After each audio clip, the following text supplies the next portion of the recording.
والصلاة والسلام على نبينا وحبيبنا محمد صلى الله عليه وسلم وعلى آله وأصحابه أجمعين.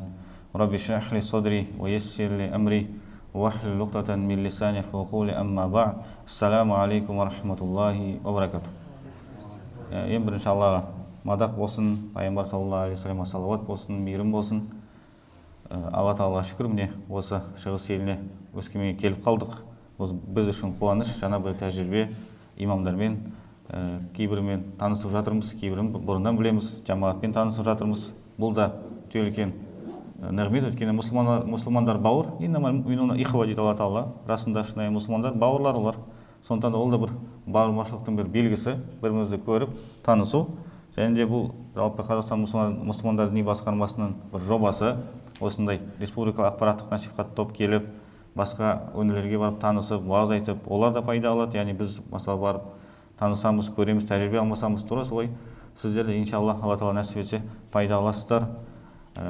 Біріншіден, екіншіден, бұл сіздердің альхамдулилля, Аллаға шүкір, өте білікті, білімді имамдар, ұстаздар бар. Олардың да қадірін білу керек. Олар сіздерге аянбай қызмет етіп жатыр. Сондықтан да бұл кісілерден келіп пайдаланыңыздар, білім алыңыздар, соңынан қалмаңыздар. Өйткені ғалымдардың бір сөзі бар. Ең шынайы махрум адам ол өз қасындағы өз заманындағы ғалымдарынан, білімді кісілерінен махрум қалған адам дейді. Сол үшін ең үлкен махрум ол сол. Махрум адам сондайды. Қасында тұр. Ұстаз бар, имам бар, мешіт бар, бірақ келмейді, мән бермейді. Ең махрумы сондай адам негізі. Біз кей кезде мысалы бір акция болса, бір мүмкіндік болса, бір табыс табуға бір адам соған барып пайдаланып қалмаса айтасыз ғой, не істедің сен, не деген адамсың сен, тегін беріп жатқан нәрсеге бармай жатсың. Міне бұл ақырет нәрсесі да. Пайғамбар саллаллаху алейхи ва саллям мирасы таратылып жатыр. Имамдар, ұстаздар келіп жатыр. Солардың енді қастарына келіп оқымау, білім алмау, бұл өте үлкен адамның өз-өзіне жасаған қастандығы, зұлымдығы, өз-өзін махрум қылады. Және де ғалымдарымыз айтпақшы, жалқаулықтың артында тек қана өкініш бар, басқа еш нәрсе жоқ. Мән бермеу. Кейін адам тек өкінеді, бірақ уақыт өтіп кетеді да. Сондықтан да біздің кітаптарымызда келеді, мысалы шайтан қалай адамдарды адастырады. Соның ішінде шайтан адастырудың бір жолы ертең деген сөз ғой, ертең. Еріншектен ертеңі бітпейді дейді ғой қазақ. Сол ертең. Сосын істейсің, сосын білім аласың, әлі Құран оқисың, әлі бүйтесің, әлі сөйтесің дейді да, сөйтіп уақыт өтіп кетеді екен. Бұл шайтанның бір арбауы. Жалпы бұл не үшін айтып жатырмын? Имамдардан, ұстаздардан, білікті кісілерден пайда алыңыздар, қасыңызда отыр. Уақыттар бар, жазылып, білім алыңыздар, балаларыңызды алып келіңіз, таныстарыңызды алып келіңіз. Бірінші мәселе осы. Екінші мәселе, иншаллах, амма бар айтпақшы, яғни егер тақырыпқа көшетін болсақ, онда жалпы білеміз, осы жылы Қазақстан мұсылмандар діни басқармасы отбасы жылы деп жариялады, отбасы құндылығын насихаттау. Міне осы мәселені біз пайғамбар саллаллаху алейхи ва саллям өмірінен бір көрейік. Қалай ол кісі мәміле жасады, бір ғана иншалла біз көріністі аламыз. Сол көріністі көбірек айтуға тырысамыз. Бірақ одан алдын, демек біз дінімізде, дүниемізге пайда алатын адам ең бірінші біз кімді өзімізге бетке тұтар, үлгі ретінде кімді қабылдаймыз? Пайғамбар Мұхаммад саллаллаху алейхи ва саллям. Сол үшін Алла Тағала Құран кәрімде айтады, я аузубиллахи қул ин кунтум тухиббуналлаха фаттабиуни юхбибукумуллаху ва яғфир лакум зунубакум валлаху ғафурур рахим. Оларға айт, егер сіздер Алланы жақсы көрсеңдер, онда менің артымнан еріңдер, сол кезде Алла Тағала сіздерді жақсы көреді және күнәларың кешіреді деп айтқан. Алла Тағала өте кешірімді, өте мейірімді. Сондықтан да егер біз Алланы жақсы көремін деп айтатын болсақ, егер біз мұсылманбыз, шынайы бәрін Алла үшін жасаймын десек, бірінші бізге үлгі кім болады?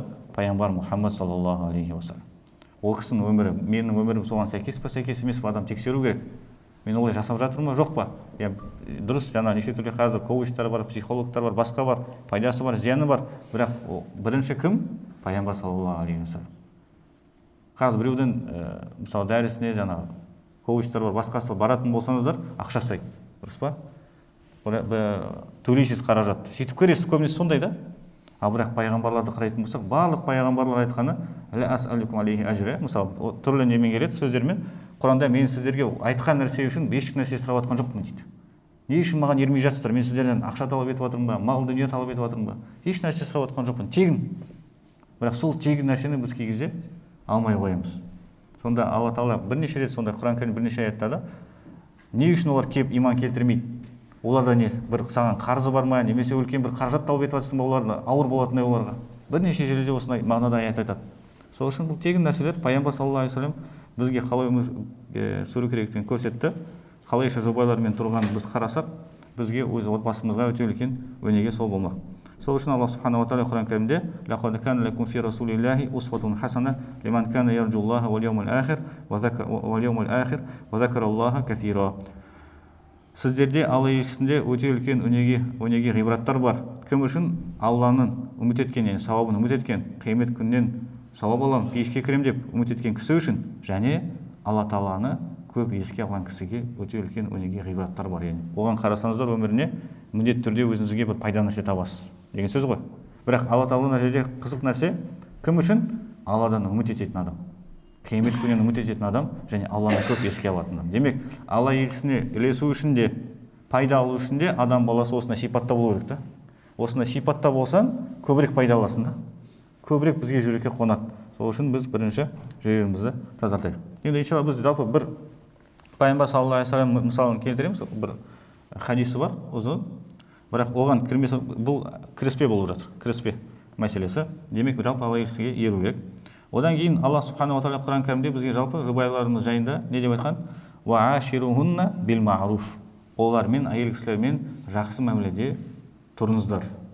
Жақсы мәміледе ортақтасып, үйде шаңырақта зиян келтірместен әдемі мәміледе тұрыңыздар дейді. Фаин карихтумухунна фааса ан такраху шай'ан ва яджалаллаху фихи хайран касира. Егер сіздер оларды ұнатпасаңыздар, мүмкін сіздер ұнатпаған нәрседе Алла Тағала сіздерге өте көп қайыр, жақсылық береді дейді. Мысалы, дұрыс па? Біреуге өз жұбайы ұнамауы мүмкін бір сипаты, бір жері, дұрыс па? Бірақ Алла Тағала айтып жатыр, мүмкін Алла Тағала сол жерде сіздерге көп жақсылық, қайыр, береке беретін.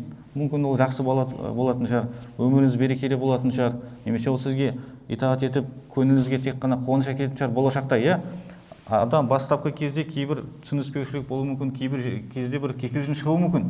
Бірақ адам солардан өтсе, иншалла болашақта қайыр, жақсылық болады деп айтып жатыр Алла субханаху ва тағала. Шынымен де қаншама отбасылар бар. Кезінде былай қарайтын болсақ, өте үлкен шу шыққан, қазір бақытты өмір сүріп жатыр. Дұрыс па? Ол бір сондай бір не уақыт болады, кезең болады. Енді осыған бір ғана мысал келтірсек, мысалы қазіргі кезде, осы мен өзім Қостанайдан тумасымын. Сол бізде мынандай бір оқиға болады. Бір кісі әскерге барады. Әскерге барған кезде ол уақытта 80-ші жылдар ма, 70-ші жылдар ма, 90-ші бастапқы уақыттар ма. Сол кезде енді не жоқ, телефон жоқ, WhatsApp жоқ, нәрсе жоқ қой. Адамдар енді өз біреуді жақсы көретін болса, біреуді үйленбек болатын болса, не істейді? Хат жазысып алмасады, мәліметтерді. Сөйтіп, бір кісі көреді, қасындағы әрдайым досы хат жазып отырады бір қызбен. Сөйтіп ана кісі көреді, менде ешкім жоқ дейді. Айтады, мен жаңағы араласып жүрген қызымның танысы бар, сонымен сені таныстырайын, екеуін хат жазысып солай танысасыздар дейді. Жақсы, ол суретін жібереді, ана кісі көреді, танысады, сөйтіп хат жазып бастайды. Сөйтіп әскер уақыты аяқталады, ана кісі ауылға оралады. Ауылға оралған кезде сұрайды ғой енді, қашан үйленесің? Біреуің бар ма деген сияқты. Сол жоқ, былай нақты ешкім жоқ, бірақ бір қызым бар Алматыда.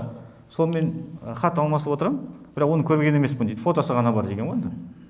Жақсы, енді барып ағасы айтады ғой, кеттік Алматыға барайық, ана қызды алып келейік, той болсын деп. Сөйтіп Алматыға барса, адреске келсе, бір қыз шықты, мүлдем фотоға сай келмейді дейді. Мүлдем фотоға сай келмейді. Сосын анау айтқан ғой, жаңағы мен сізбен жазып отырмын, қанша 2 жылдан бері келмейсіз. Иә, бұл менің бұл кімнің фотосы, бұл подружкамның фотосы ғой дейді. Сөйтіп ағасы не істейміз дейді, алып кетейік, енді бәрі күтіп отыр. Сөйтіп ана қызды алып кетеді, не болса да. Енді бұл айтқанда ол кісіге ұнамайды, түрі ұнамады бұл айтқанда, шынымен айтқанда ұнамады түрі. Сол қызды алып кетті, үйге әкелді, таныстырды, той жасады. Сөйтіп жалпы мына үйленген кісі, сол кісінің әке-шешесінде ауылда көп абырой болмайды екен. Енді көп адам еле бермейді, көп нәрсеге шақырмайды. Абырой жоқ адамдар болғанда бұл айтқанда. Бірақ Алланың қалауымен осы отбасыда 10 бала дүниеге келеді. Әрбір бала бір беделді қызметте екен да. Сол қазіргі уақытта ол кісілер ауылға келсе бәрі үйге шақырады екен да. Бәрі үйге шақырады. Сондықтан да мүмкін Алла тағала айтып жатыр, мүмкін сізге бір нәрсе ұнамайды, бірақ Алла тағала соған көп жақсылық береке шығарады дейді. Олар ойламаған, білмейтін бір адамға былай айтқанда үйленген амал жоқтан, бірақ артынша не болды? Қайыр жақсылық болды. Сонда дүниеде осындай мысалдар бар. Сондықтан да адам егер шыдайтын болса, бәріміздің бір кемшілігі бар, иншалла не болады? Береке болады. Пайғамбар саллаллаху алейхи вассалам сонда айтады, басқа бір хадисте, ла яфрак муъминун муъминатан ин сахита минха хулуқан радия минха ахар деген. Пайғамбар саллаллаху алейхи вассалам айтып жатыр, бір мұсылман ер кісі өз жұбайын, яғни басқа мұсылман әйелді жек көрмесін, мүмкін оған бір сипаты ұнамаса, басқа бір сипаты ұнар дейді. Мысалы ол қай кезде болады? Мысалы ер кісіде кей кезде қатты жаңағы эмоциясы болады, әйелін жақтырмай қалады, немесе керісінше әйел кісі ер кісіні жақтырмай қалады. Сол кезде бізге не айтып жатыр? Жақсы сипатын еске ал деп жатыр. Мысалы біз кей кезде сол моментте ғана сол нәрсені көреміз да, бірақ ол бала шағамызды қарап жатқаны, немесе әке шешемізге жақсылық жасап жатқаны, не басқа жерде бізге көп жақсылық жасап ұмытамыз да. Дұрыс па? Әйел кісіде де болады. Сол кезде бізде Алла саллаллаху алейхи не айтып жатыр? Оның жақсы сипатын еске ал дейді да. Болды. Жақсы сипатын еске алған кезде не болады? Адам бірден түсінеді, мен тек қана қазір ғана уақытша ғана ашуланып тұрмын, кейін бәрі шешіледі деген сияқты. Шынымен де ондай жағдайлар көп болады, имамдар біледі.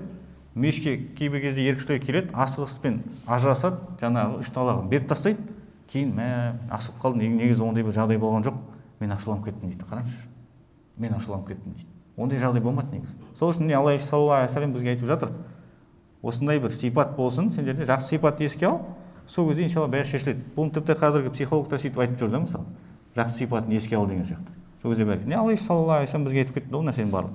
Енді негізгі мәселеге көрсек, Пайғамбар саллаллаху алейхи вассалам бір жақсы сипаты осы үй ішіндегі әйел бала шағамен араласқан кезде, білеміз енді жалпы Алла саллаллаху алейхи вассалам айтқан, хойрукум ли ахлихи, сіздердің ішіндегі ең жақсы ер адам өз отбасына, жұбайына ең жақсы қарым-қатынаста болған ер адам деп айтқан.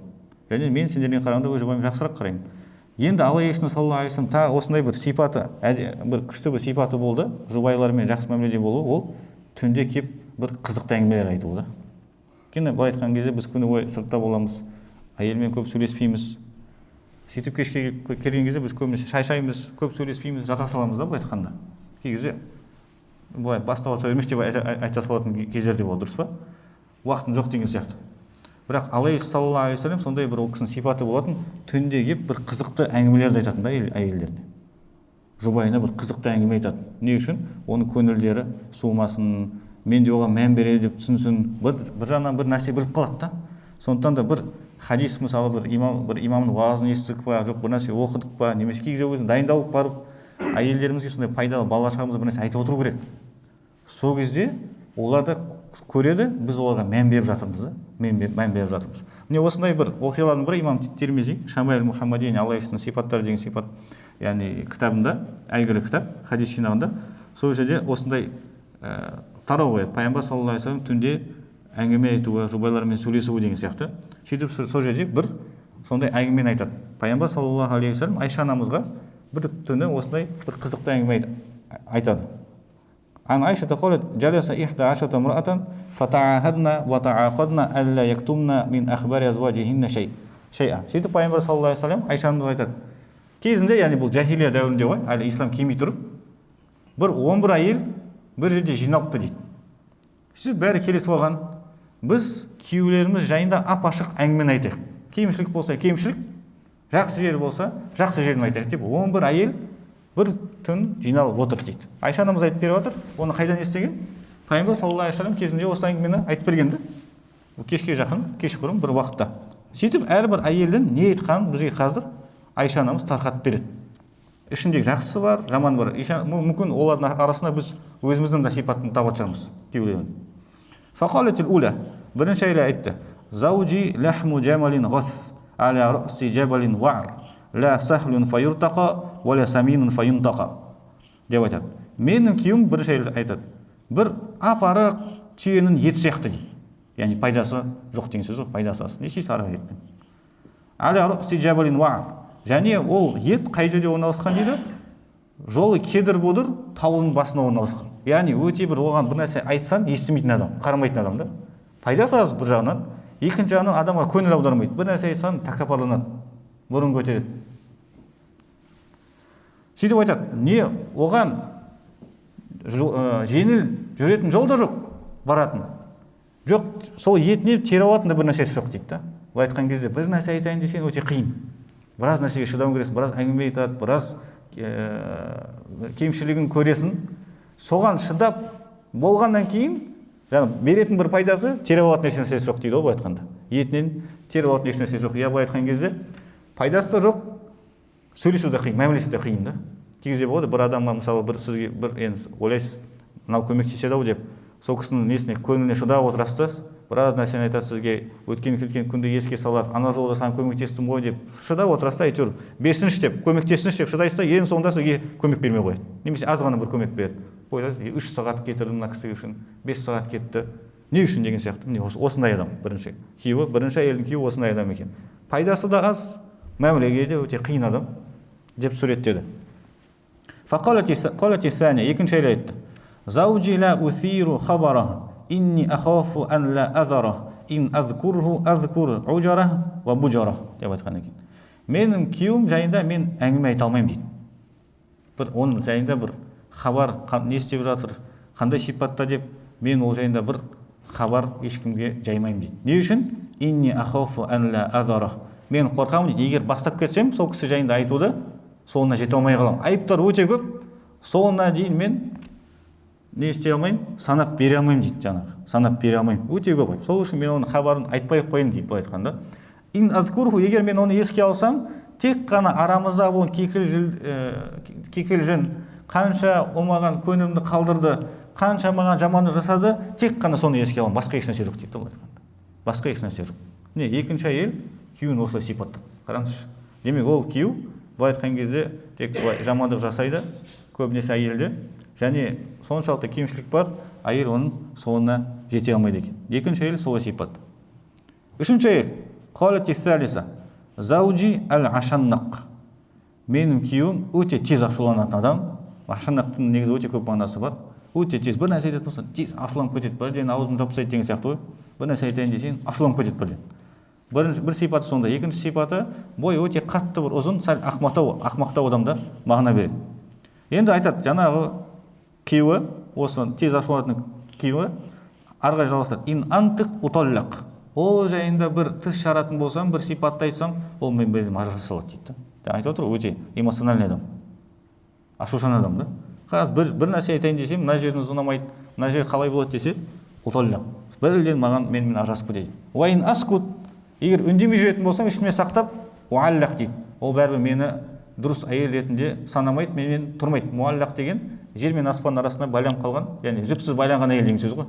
Уаллақ деген. Егер бәрібір үндемей жүрсем, шыдап, менің қасымда жүрсінші деп, бәрібір маған дұрыс мәміле жасамайды дейді.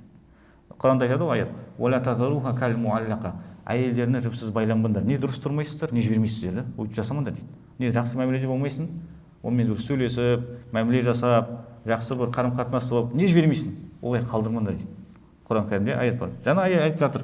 Кім осындай адам, бір тіс жасам ол жайында ажырасып кетем, үндемей қоятын десем, бәрібір пайдасы жоқ, ол менімен бәрібір дұрыс араласпайды, сол үшін не істерін білмей қалды былай айтқанда. Соншалықты күйеудің мінезінен не дейміз?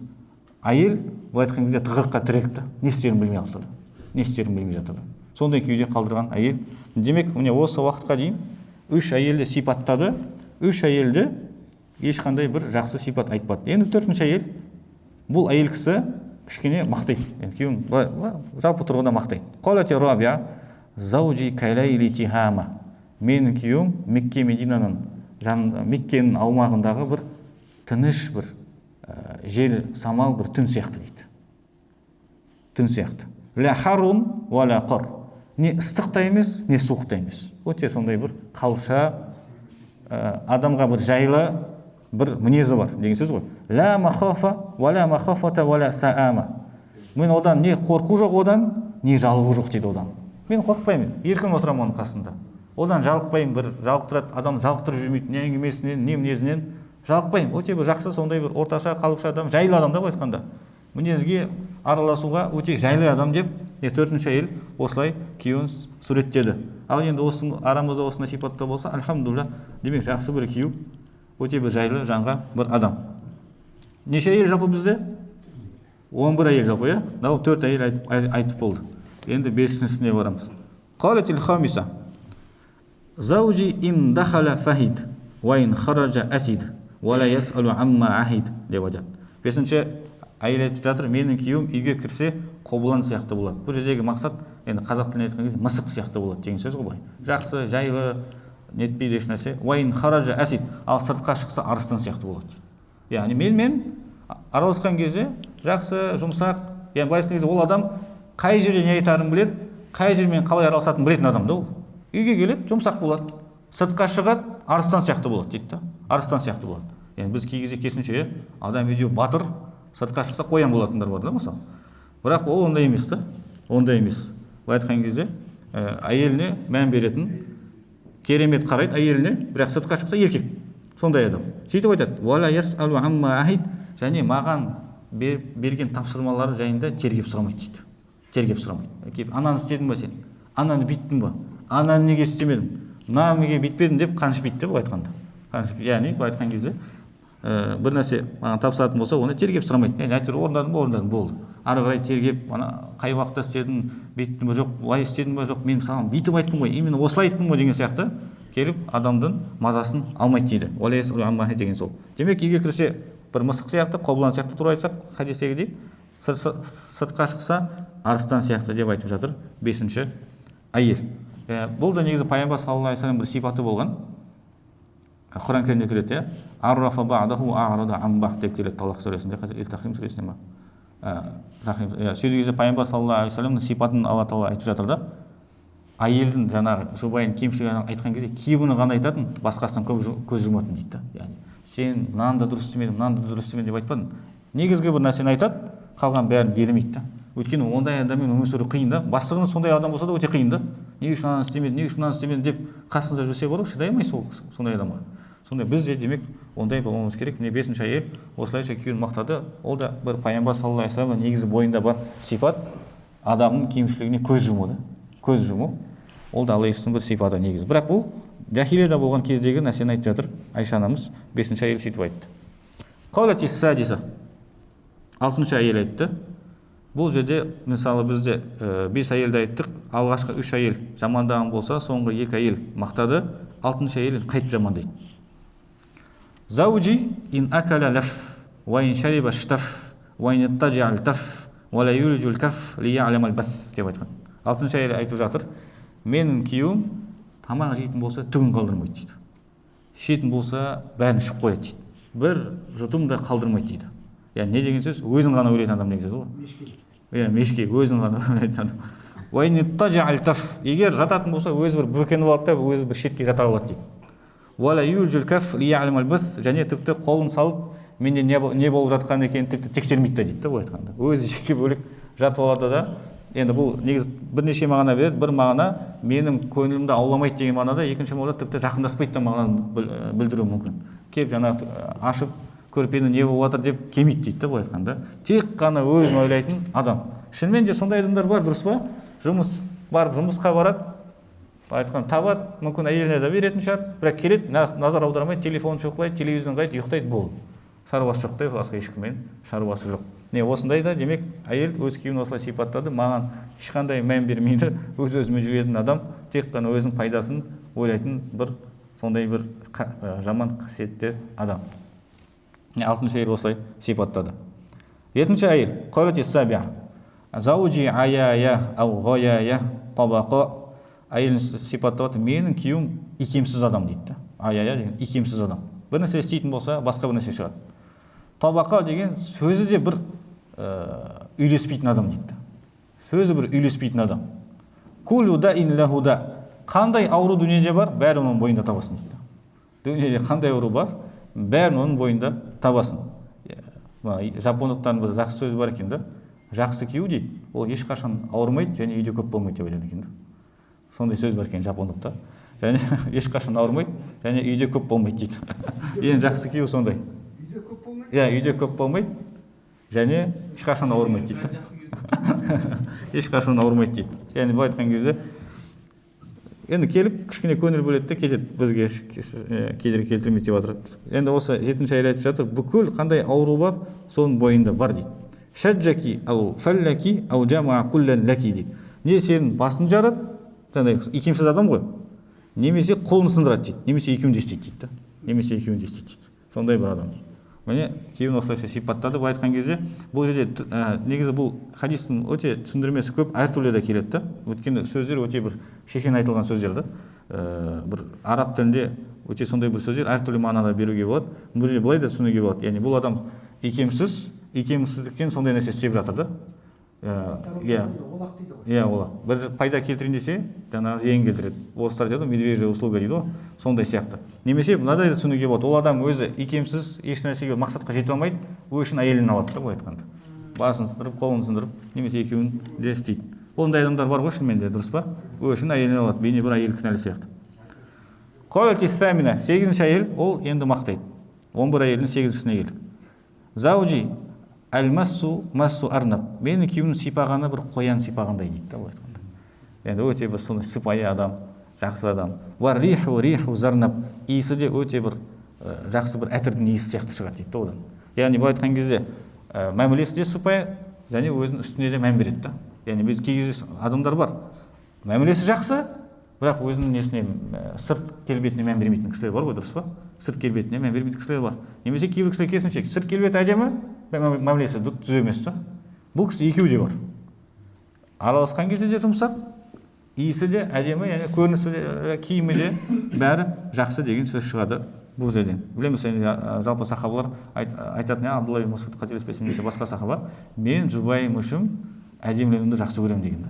Бәрібір біз бәріміз көзбен жақсы көреміз. Ерде, әйелде жақсы дайындалуымыз керек, жақсы иіс шығуымыз керек, киіміміз түзу болу керек, әйелдің де, еркектің де.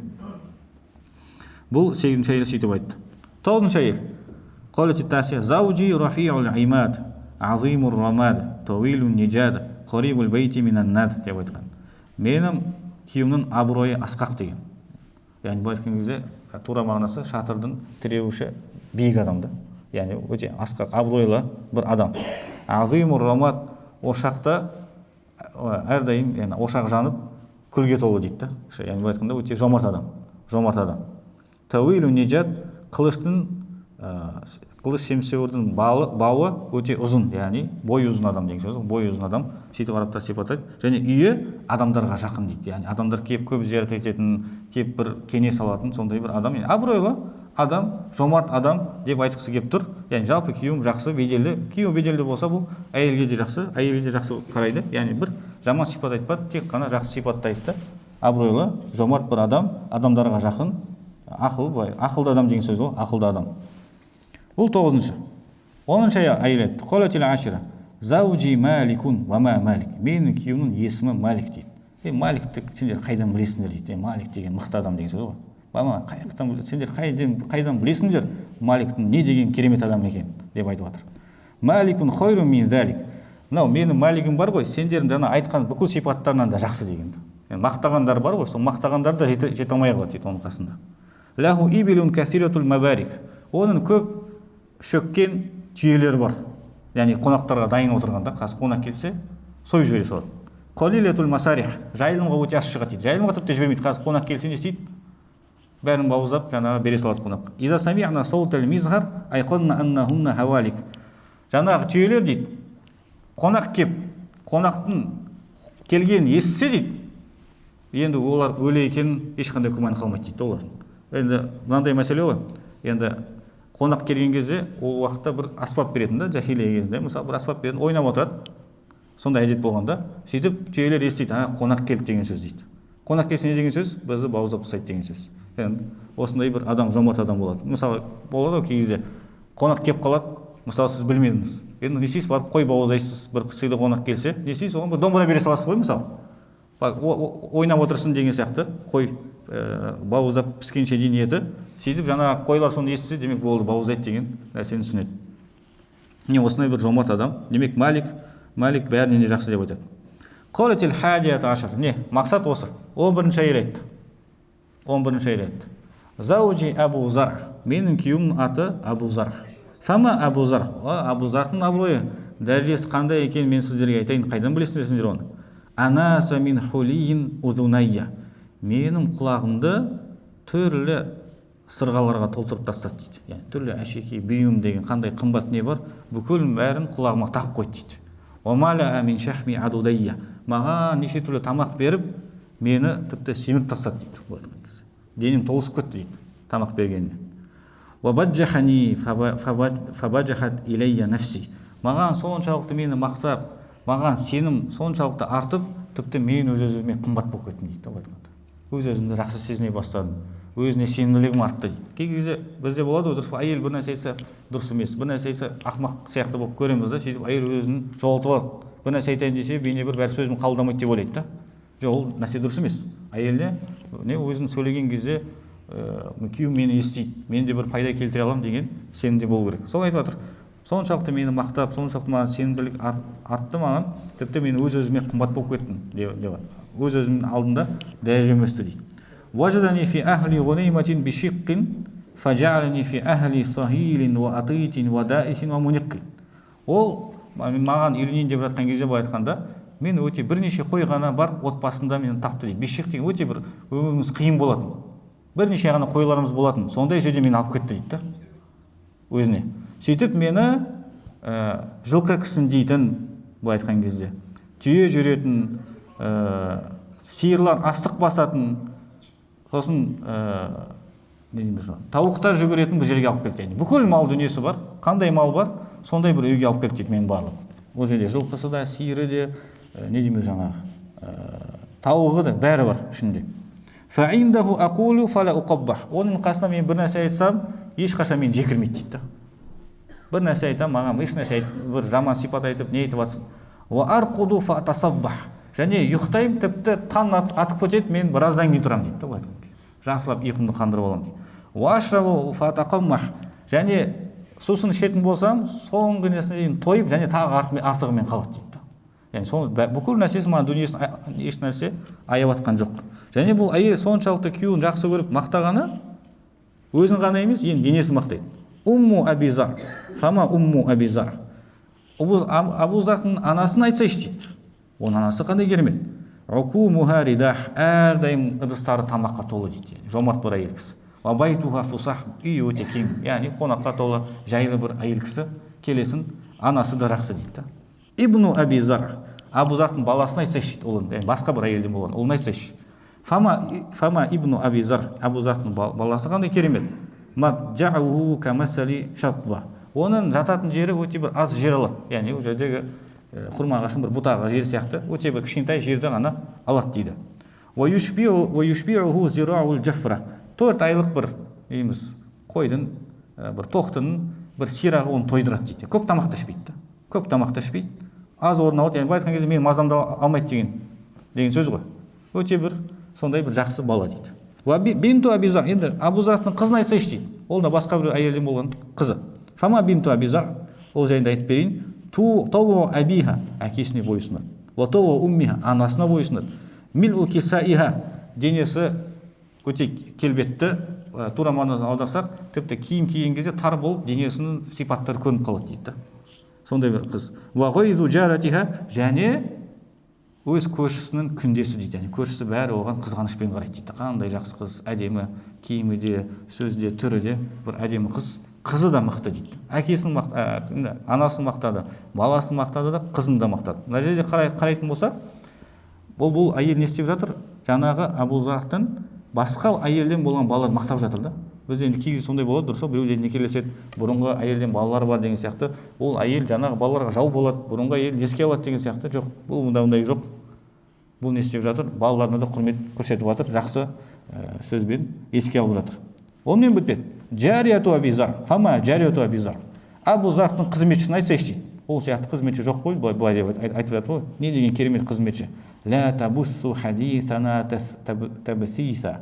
Біздің әңгімемізді ешкімге жаймайды, айтпайды дейді.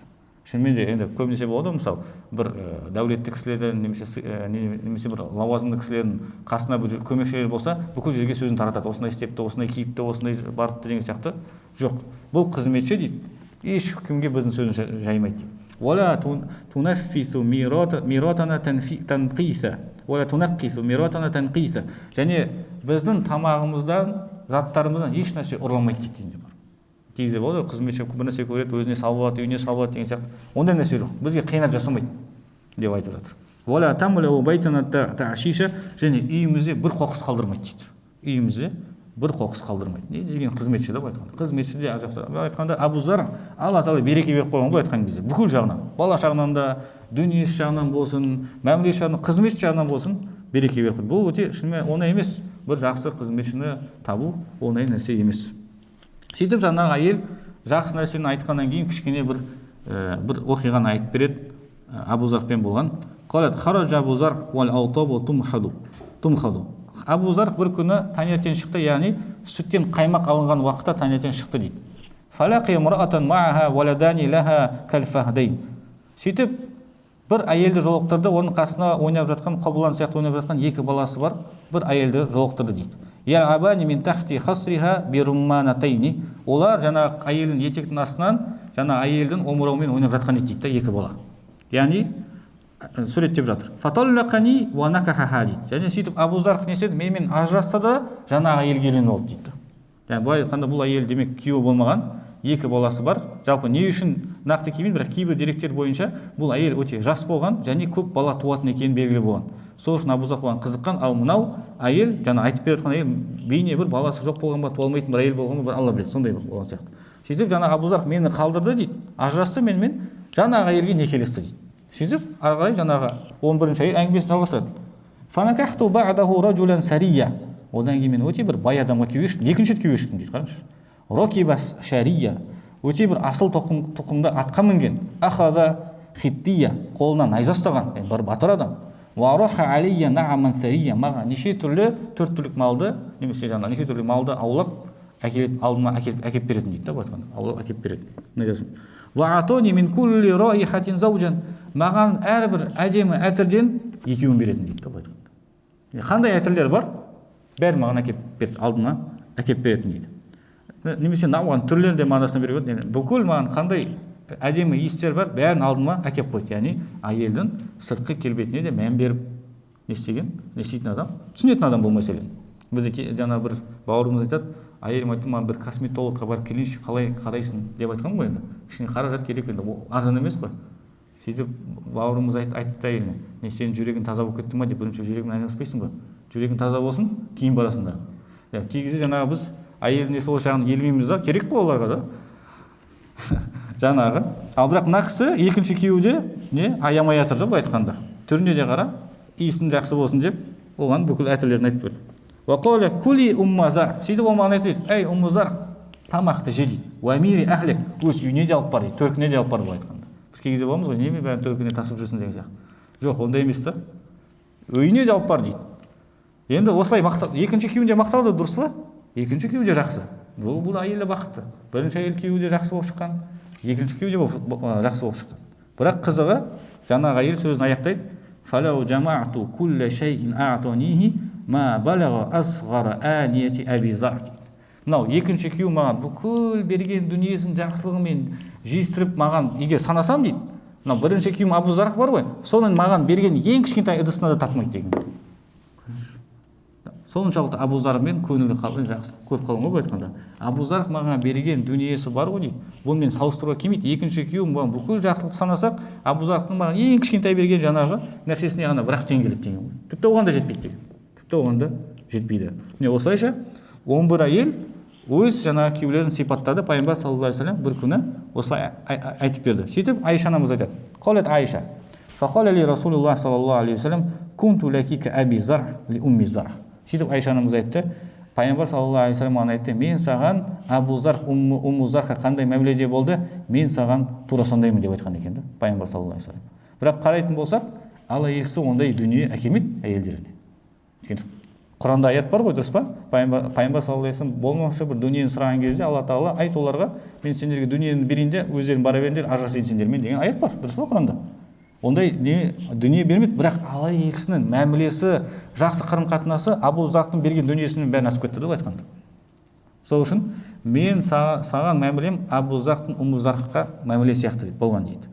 Бірақ Алла елшісі сонда басқа риуаяттарда сөз қосады екен, ғойра анни ла утоллиқу. Бірақ мен сенімен ажыраспаймын, тек қана менің бір ерекшелігім, ол ажырасты, мен сенімен ажыраспаймын деп айтқан екен Айша анамызға.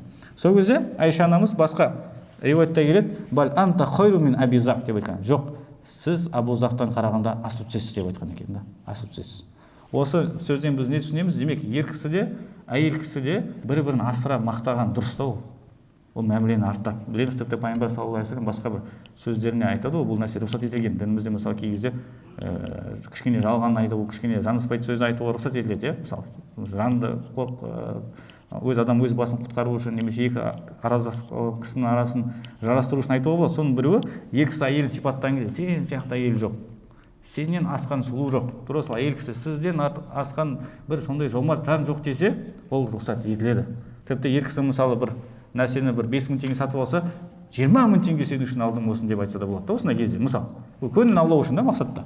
Көңіл аулау мақсатта. Міне осы жерде де біз пайғамбар саллаллаху алейхи вассаламда Айша анамызды қалайдай жақсы мәміледе болғанын көреміз. Және бұл жердегі жалпы басында біз не айттық? Алла иесі осындай түнде әндеме әңгімелерді әйелдеріне айтып беріп отырған да, қызықты нәрсені. Демек, бізге де бір ол сабақ түсінетініміз, әйелдерімізге, балаларымызға көңіл бөліп бір әдемі әңгіме кигіз айту керек. Есте қалатындай. Міне Айша анамыз бұл хадисті Алла біледі қашан риуаят етті. Пайғамбар саллаллаху алейхи вассалам әрине қайтыс болғаннан кейін бұл хадисті айтып жатыр да, былай айтқанда. Бірақ есіне қалды да, 11 осы нәрсені айтып беріп отыр. Демек те біз де иншалла осы нәрсеге амал етейік, құрметті жамағат. Алхамдулиллахи раббил аламин. Раббана зидна илман нафи'ан ва ризқан тойиба ва амал мутақаббал амин. Аллаху акбар.